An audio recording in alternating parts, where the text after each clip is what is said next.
গাজাবাসীর প্রয়োজন এমন একটা জাইশ, এমন একটা ফোর্স যেটা বাহির থেকে গিয়ে বাইতুল মুকাদ্দাসকে উদ্ধার করবে ইনশাআল্লাহ। আর আপনারা ভবিষ্যৎবাণী শুনে রাখবেন, ইনশাআল্লাহু আযজা ওয়া জাল আল্লাহ রাব্বুল আলামিনের এই বান্দাদের মধ্যেই এমন একটা জাইশ, এমন একটা দল আল্লাহ পাক সৃষ্টি করে দিবেন ইনশাআল্লাহ। যেই দল, যেই জাইশকে পৃথিবীর কোন সেনাবাহিনী থামাতে পারবে না ইনশাআল্লাহ।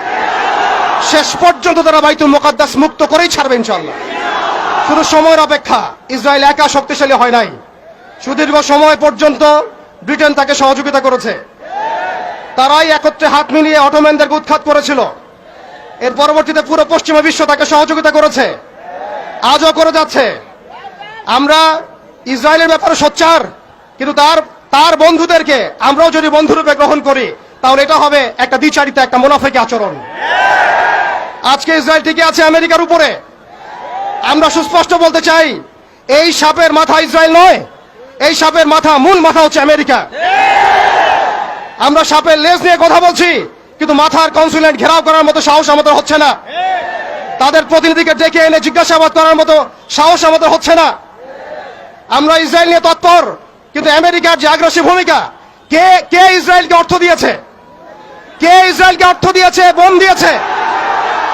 কোন সভ্যতা ইসরায়েলকে দাঁড় করিয়েছে? কোন সভ্যতা ইসরায়েলকে অর্থ দিয়েছে, বোমা দিয়েছে, সাহায্য করেছে? আমরা ইসরায়েলের ব্যাপারে সোচ্চার হলেও কেন আমরা আমেরিকার ব্যাপারে সোচ্চার নই? কেন আমরা পশ্চিমাদের ব্যাপারে সোচ্চার নই?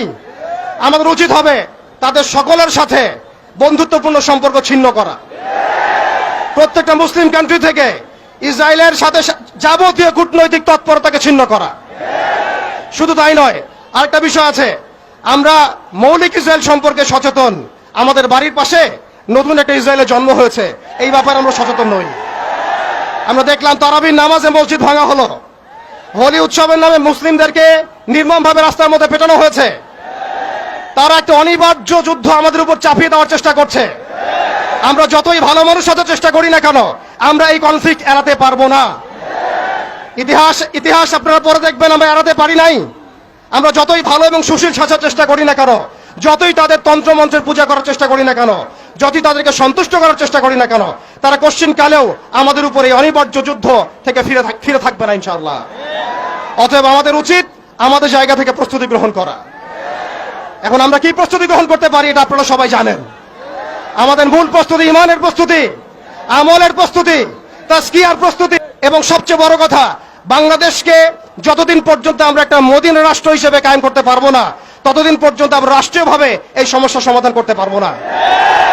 একজন ব্যক্তি কখনো রাষ্ট্রের বিরুদ্ধে যুদ্ধ করতে পারে না, একজন ব্যক্তি কখনো রাষ্ট্রের বিরুদ্ধে যুদ্ধ করতে পারে না। কিন্তু বাংলাদেশ যদি একটা ইসলামী রাষ্ট্র হয়, পরিপূর্ণ ইসলামী রাষ্ট্র ব্যবস্থার দিকে আমরা যেতে পারি, ইনশাআল্লাহ আমরা আন্তর্জাতিক মহলে চাপ সৃষ্টি করতে পারবো। শুধু তাই নয়, আমাদের IMF এর বিপক্ষে আমাদের ইকোনমিক সিস্টেম দাঁড় করাতে হবে। ওয়ার্ল্ড ব্যাংকের এগেইনস্টে আমাদের ব্যাংকিং সিস্টেম দাঁড় করাতে হবে।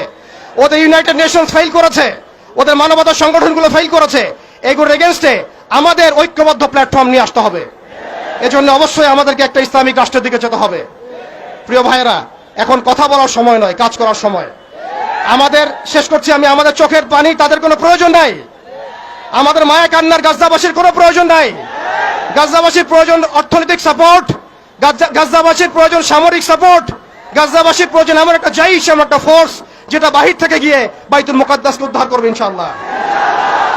আর আপনারা ভবিষ্যৎবাণী শুনে রাখবেন, ইনশাআল্লাহু আযজা ওয়া জাল আল্লাহ রাব্বুল আলামিনের এই বান্দাদের মধ্যেই এমন একটা জাইশ, এমন একটা দল আল্লাহ পাক সৃষ্টি করে দিবেন ইনশাআল্লাহ।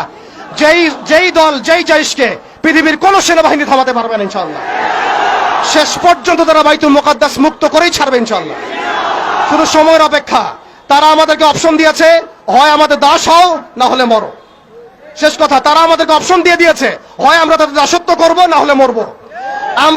আমরাও বলে দিচ্ছি, আমরা দাসত্ব করব না। আমরা হয় শহীদ হব, অথবা স্বাধীনতা ছিনিয়ে নিয়ে আসবো ইনশাআল্লাহ। হয় আমরা শহীদ হব, না হলে স্বাধীনতা ছিনিয়ে নিয়ে আসবো ইনশাআল্লাহ। আল্লাহ পাক আমাদের বাংলার তাওহীদের জনতাকে কবুল করেন, আমিন।